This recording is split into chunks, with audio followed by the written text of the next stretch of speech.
Alright, what is going on, MegaWhale team? Sorry I've been away for the last few days. I got a second vaccination of COVID, the Pfizer vaccination, and it kind of knocked me out a little bit. Been a little bit sick for the last few days, a little headachy, a little achy, just not feeling very well, so I haven't been on the charts too much, and I definitely haven't been. I tried to do a YouTube video, but I just wasn't able to get through it really, so we're in it today. We're just going to be taking you through a little analysis on Bitcoin, showing you what's kind of happened in the last few days, what we expect to happen on a short term, and kind of where we are on that macro scale. So we'll dive right into it. We have changed up the colors a little bit. We've got now these zones to be gray. These reflect our support and our resistance zones. Obviously resistance if we're below it and support if we're above it. And these red lines are now going to be our horizontal resistances and our triggers. So on the macro, we are obviously trending underneath that long-term critical support line, which we did break below at that 45,500 range.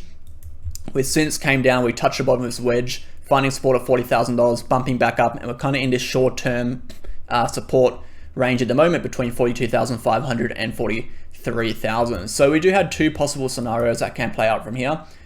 We are just going to draw them in, and obviously we're going to talk a little bit about the possibility of either of them, and we're going to look at the short term to find out really which one's going to occur.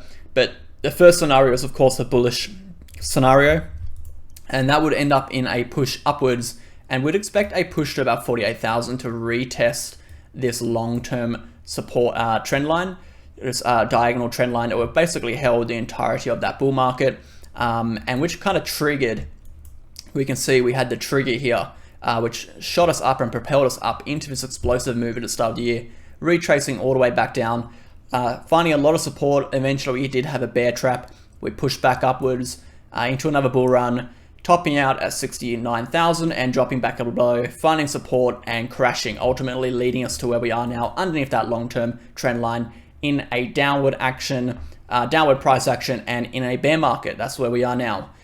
So I do expect some sort of possible upward swing again. I don't think the upward swing will be strong enough to get us back in the trend. If that happens, that will be very, very surprising.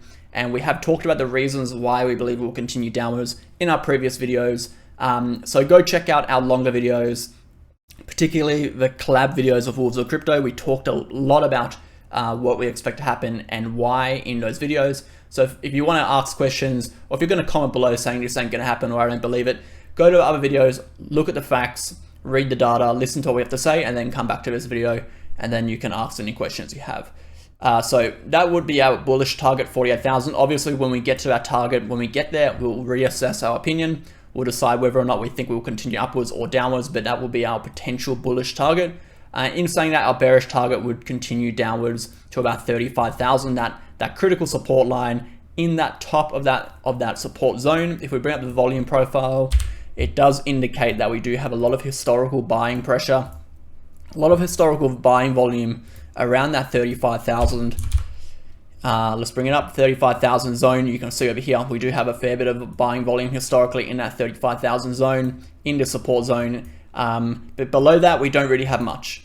All right, that's something I wanted to talk about today, that if we do drop below 30,000, we are in a lot of trouble. And there's another video I want to do actually shortly after this video, which will actually show you a direct comparison between the .com bubble and what we're seeing here. This isn't me saying we're going to go to zero. This isn't me saying Bitcoin is dead. This will be a video just outlining a similarity I've noticed between two charts and what potential information we can actually derive from these charts to better understand what's happening in the current state of the market.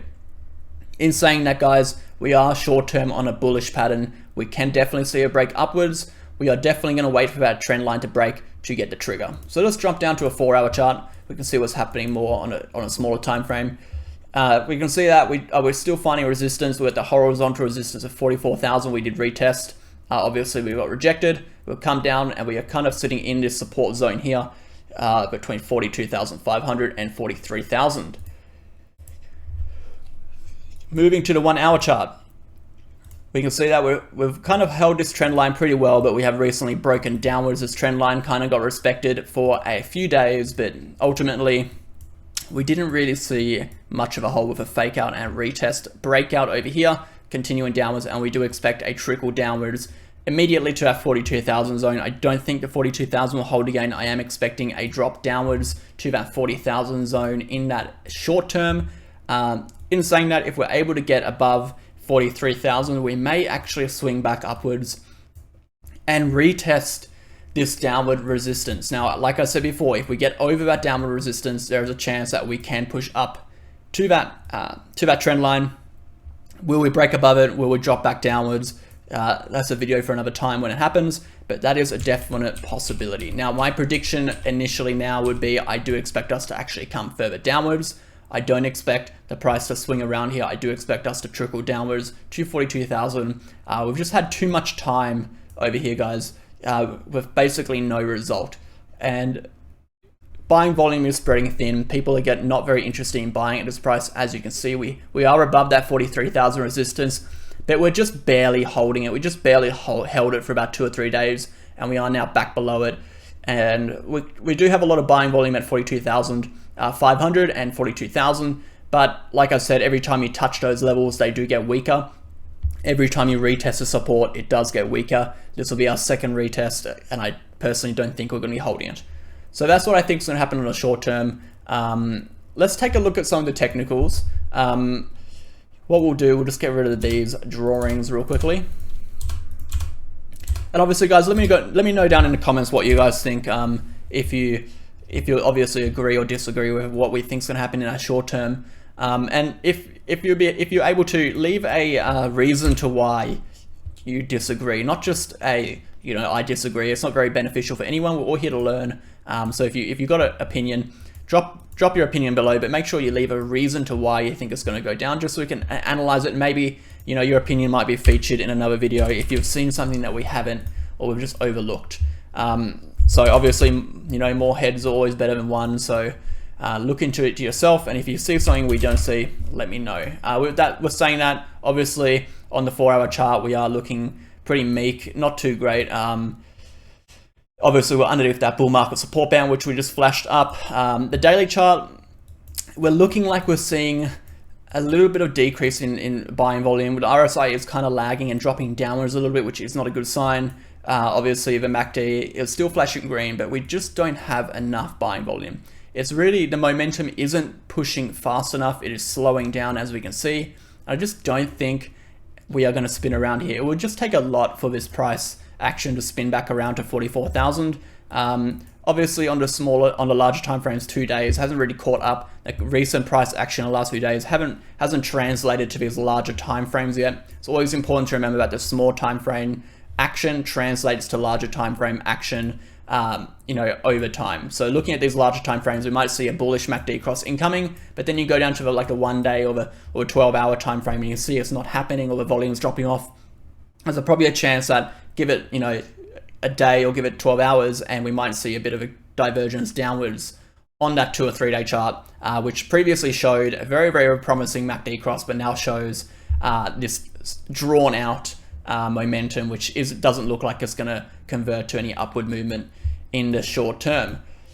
So guys, that is my prediction for Bitcoin. Just a quick update. I do think we're going to be going down to 42,000 and possibly 40,000 in the short term, unless we get a convincing breakout. And I just say very convincing breakout. We need to really close above 30, let's see, 43,200. And ideally, we would actually want to see over 44,000 to push upwards. Until then, downwards is the most likely trajectory. All right, guys, if you have any questions, remember, leave them below.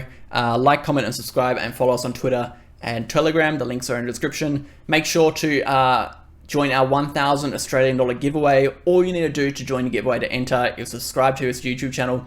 Once we hit 1,000 followers, every single person who is subscribed will be entered in our giveaway. So good luck with that, and I'll see you in the next one.